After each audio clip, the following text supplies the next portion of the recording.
Welcome to the Tech Egg. Don't get scrambled. Enjoy the video. In this video, I will explain how to make butter quickly.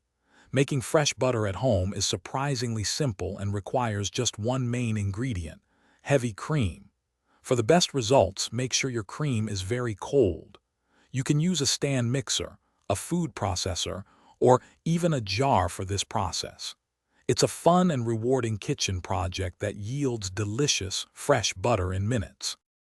Now let's get to the churning. Pour your very cold, heavy cream into your mixer bowl. Start whipping it on a medium-high speed. Initially, it will transform into beautiful whipped cream. Don't stop there. Keep mixing, and you'll notice the texture changing again as the butter solids begin to separate from the buttermilk. This usually takes about 5 to 10 minutes. Once the butter solids have clearly separated, pour the mixture through a fine mesh sieve to collect the buttermilk. You can save this for baking. Next, it's crucial to wash the butter. Place the butter in a bowl of ice-cold water and knead it, pressing out any remaining buttermilk. Change the water and repeat this process several times until the water runs clear. This step is vital for good flavor and shelf life.